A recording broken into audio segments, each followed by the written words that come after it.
কাপড়টা খুলেন। Company phone নিয়ে দিতে পারতেছে না, ফোনে তো কালকে আজকে যাই আমার কত হলো আমার আরো 2 দিন কোনো সমস্যা হবে না।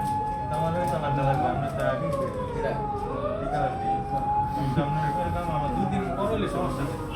কালারটা আমার ভালো লাগে। ব্যাক সাইডটা দেখেন, ব্যাক সাইড।